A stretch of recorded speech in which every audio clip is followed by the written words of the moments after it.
In July 1893, recorded locally as RS-112, French warships breached the defenses at the mouth of the Chao Phraya River, steaming toward the Siamese capital. The assault was led by the cruiser Le Bayard, a modern, armored engine of war designed to project European naval superiority deep into sovereign territory.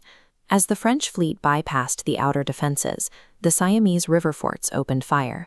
The exchange was frantic, filling the river with smoke as the ships closed the distance. By the time the guns fell silent, the cost was lopsided.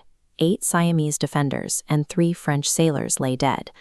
While the casualties were low, this brief skirmish acted as a strategic checkmate, instantly paralyzing a centuries-old regional empire.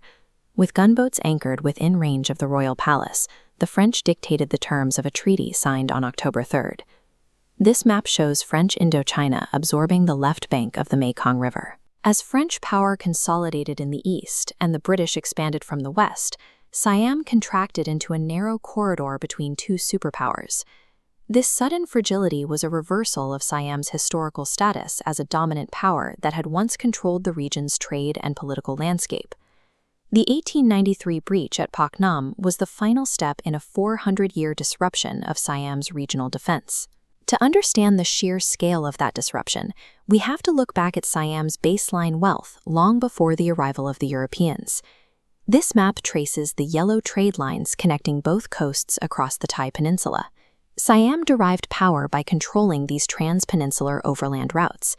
These routes allowed merchants to avoid months-long sea journeys around the peninsula, creating a highly profitable overland bottleneck that Siam monopolized. Power was maintained through the mandala system, a political model where Bangkok's influence radiated outward in fluid, overlapping spheres over neighboring Mon, Khmer, Lao, and Malay states. In a world driven by overland trade, this lack of hard borders was an asset, making Siam an unassailable regional power. The shift began with the arrival of Vasco da Gama and the Portuguese, who sought to break Arab monopolies on the spice trade.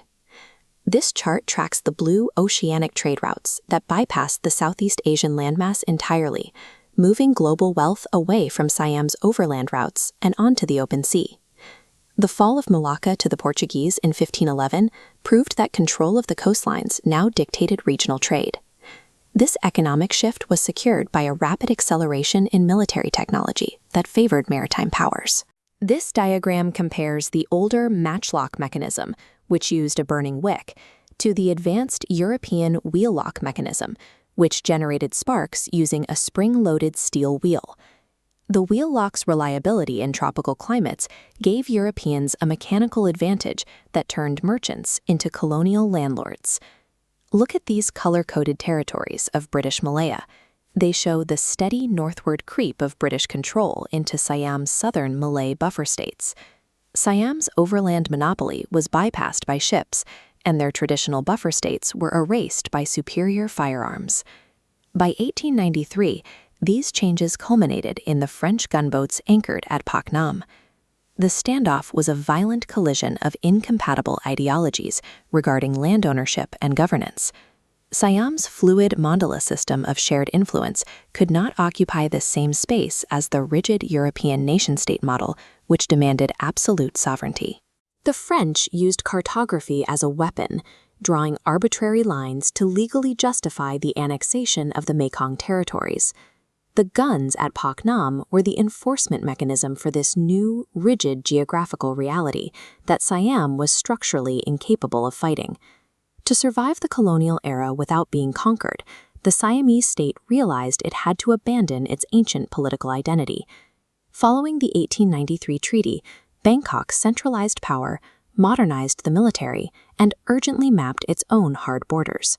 Siam maintained its independence by adopting the very systems of control that had threatened its existence.